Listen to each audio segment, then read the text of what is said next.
afternoon, everyone. Today, in the podcast session by the Literature Times, we have author Ankit Shetty, sir, author of Whisper That Turn Into Screams.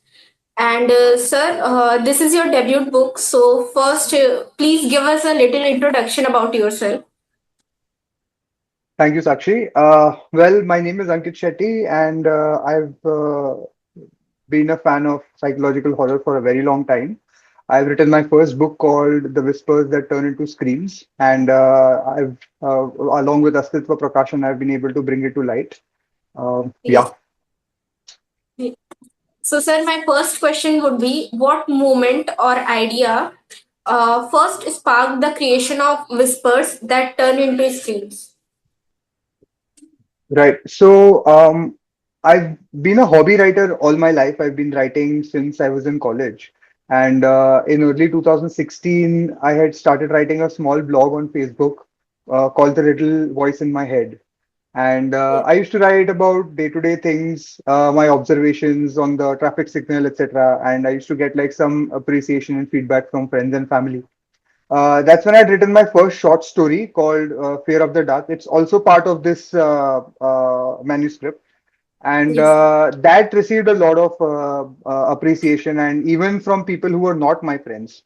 And it got a lot of impressions on Blogspot, etc.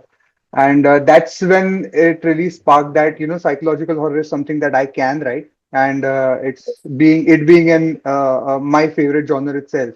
That's how I decided to start writing psychological horror. I'd written other stories in other genres, which again were read by my friends and families. Yes. But psychological horror is something that I really enjoy writing, and that's how this book came about. It's amazing, sir. And your stories transform ordinary Indian settings into psychological minefield. So, how do you decide which everyday situation can become horror?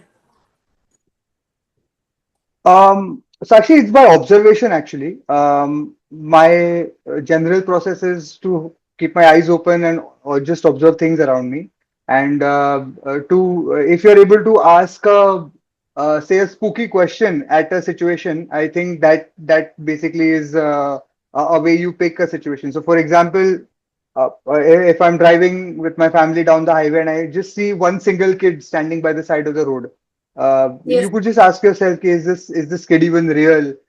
Is he there alone? Is he you could ask some spooky questions around it, and then that basically helps you come up with a premise around which you can write.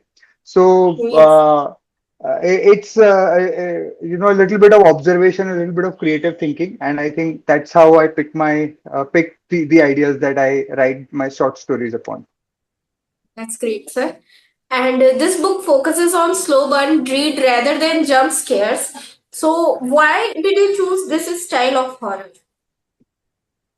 Um, so in my opinion, jump scares are very momentary. They only last for a couple of seconds, while slow burns really make you think. They force you to think about multiple perspectives. And I want the reader to have the experience where they are sort of as they go along with the characters, because all of my stories are written in present tense, and I want the Yes. readers to sort of think what the character is thinking, and I want them to go through this emotional roller coaster that the character is going through.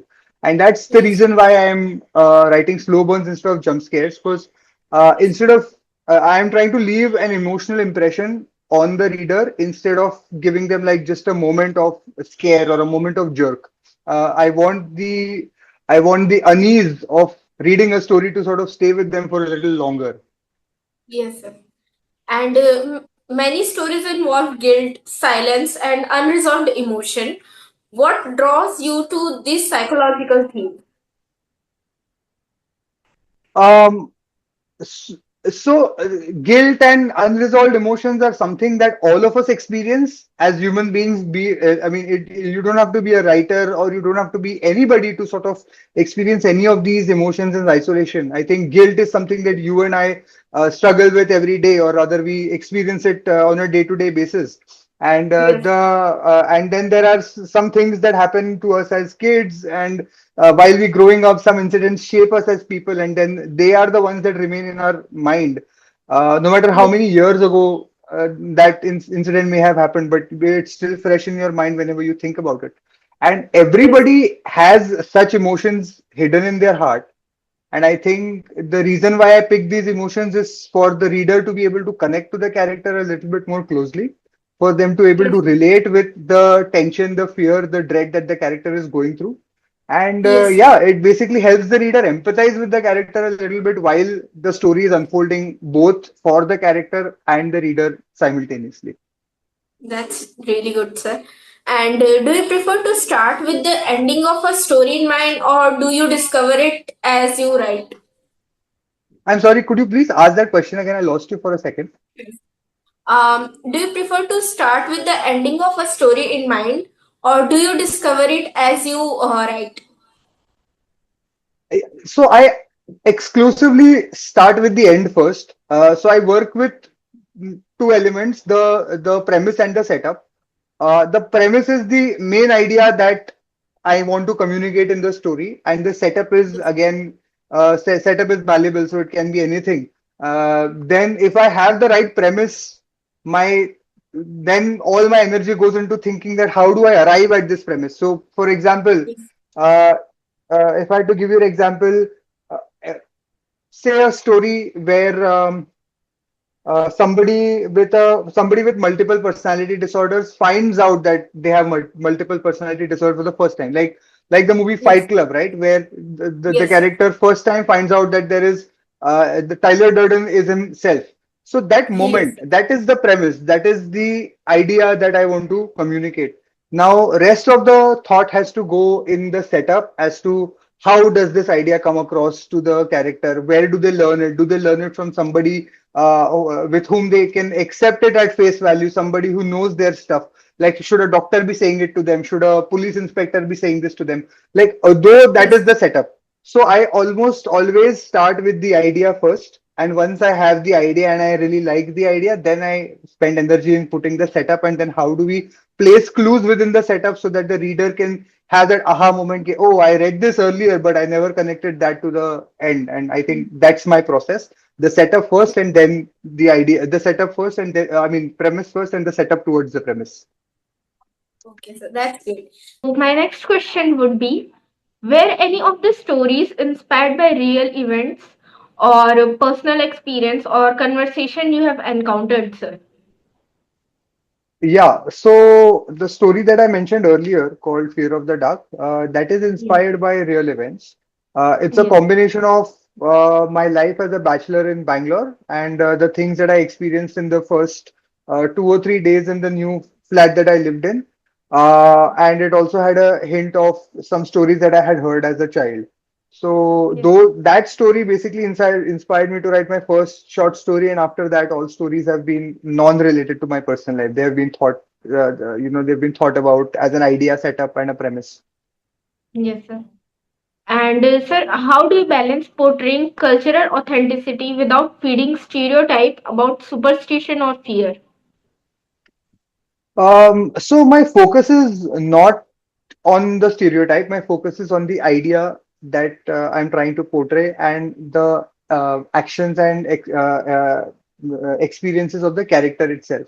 So I Yes. am honestly not thinking about if I'm leaning into a stereotype or if I'm writing about something that is cultural in a particular part of the country. I am thinking about an idea and I am thinking about the characters that sort of fit in the idea and how the whole idea comes across. And I pay only attention to that while I completely detach from if it's leaning into a stereotype or not. So Yes. that has been my general process. Yes. So, sir, you have mentioned that you have read some psychological horror kind of books. So, I wanted to know who is your favorite writer or your favorite book which has inspired you to writing? So I've read a lot of Stephen King novels, Yes. but having said that, I have not been inspired by a particular writer or particular, say, a movie director per se, but the genre itself. I have seen, I think I've seen almost every horror movie out there, and I have sort of watched through every psychological thriller that exists. And Yes. hypothetically speaking, not literally, but I watch a lot Yes. of these films, and my main motivation comes from to recreate a story that brings a certain kind of an effect. So Yes. if you see ghost stories on Netflix, or if you see Ghoul, the show, the like it's a mini series on Netflix. Those are the ones that really stay back with me because they are not long drawn stories; they're short stories, and they are just like they're based on a particular idea, and then there is a setup around it. And Yes. those are the kind of movies and stories inspire me to write short stories, and that's what sort of bring. These are the stories that charge me. I wouldn't say per se name a particular writer or a director, but yeah, overall the genre itself is very interesting and exciting to work around. Yes, sir. And as someone juggling a corporate job and writing, what does your creative routine looks like? Um, so the principle applies, say for writing or for my full-time job. The principle is that to focus on only one thing at a time, and Hmm. I don't multitask. I pick up one task, I close it, and then I move to the next. And the same is with writing. Most of my writing happens after 9 p.m. I have a Yes. small baby at home as well, so after my baby's gone to sleep is when I get time to do any creative work. And I get done with my day job, say by evening. I spend some time with my baby, and then after everything is done, I sit to write. And only after 9 p.m. is when I focus on writing, and then I don't focus on anything else. So, I mean, it is a juggle between my full-time job, my family, and my need to write. But Yes, sir. focusing on one task at a time and what's really in front of you, I think that is the key to making sure that I'm not perfect at all of them, but making sure that you're trying to do better and better while you're doing the thing that you're doing at that moment. I think that is Yes, what sir. is helpful. Definitely, sir. And what do you find most challenging about writing psychological tension, and what do you enjoy most?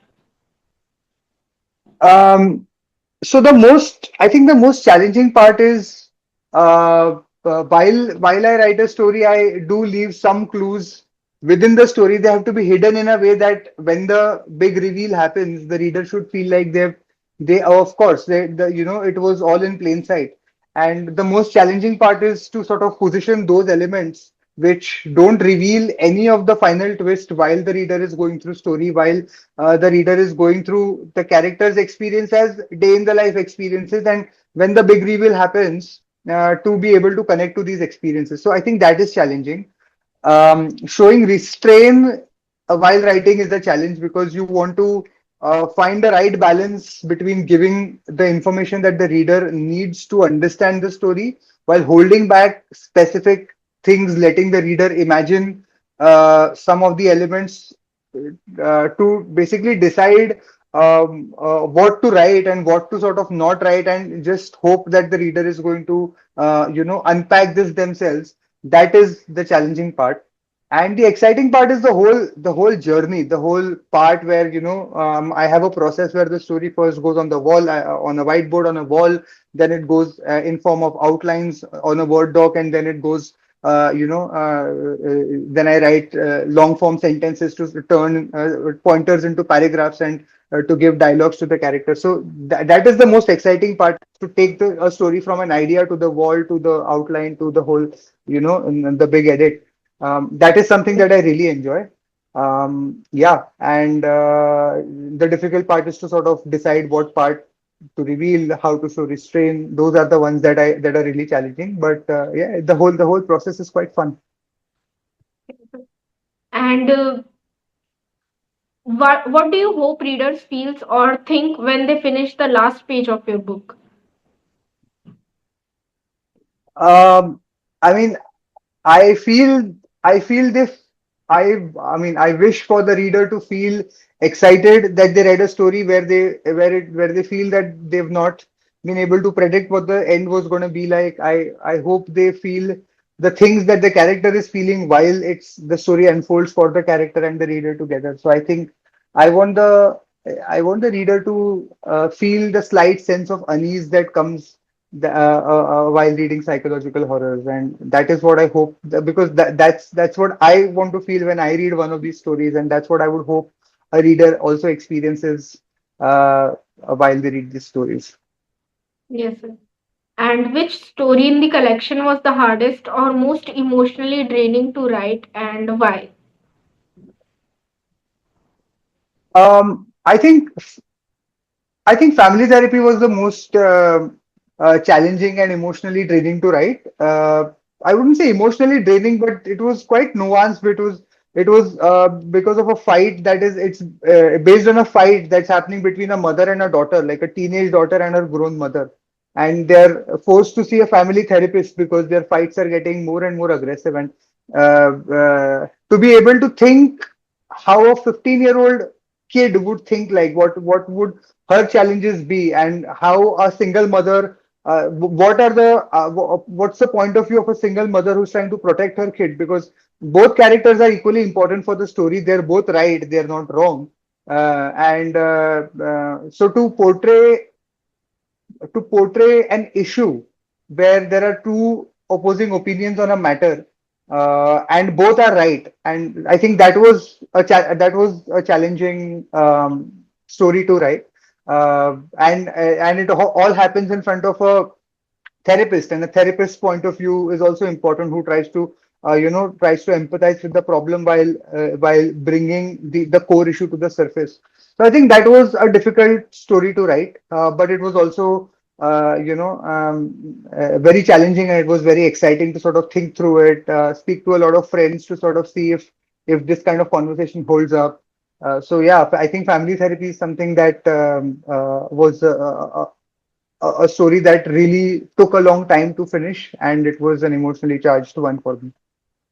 Yes, sir. And are you already working on your next project? And if so, can you give us a small glimpse in what readers can expect? Yeah, so what I've realized is I really enjoy writing short form, short story type, and I really enjoy writing short stories, and psychological horror and thriller is something that I'm having a blast writing. So I've already started writing my second book, which is going to be a second volume of Whispers That Turn into Scream. I don't know what the title would be. Maybe it's going to be just volume two, just so that there is familiarity in the reader's mind. But even that is going to be a short story collection, same format, 10 stories based in, contemporary Indian setup, and that's what I'm aiming for. If I'm able to bring another set of 10 stories, that would really make me happy. Currently, I'm on story number three. I'm writing the third story, while I do have some idea for what the fourth or the fifth story would look like. But yeah, putting together 10 short stories, it takes me like a year and a half. And I think that is my second project. That's already something that I'm working on. Um, my preferred deadline would be the end of 2026 when I'm able to bring that book to surface. But I don't know how that's going to be. Yes, sir. So we are really excited for your next book, sir. And thank you so much for joining me on this podcast session. It was really amazing to discuss about your book. Thank you so much, Sakshi. It was good chatting with you as well. I been really good questions, forced me to think about some things that I've not really thought about. Thank you, sir. All right. Have a good evening. Bye bye. You too, sir. Thank you.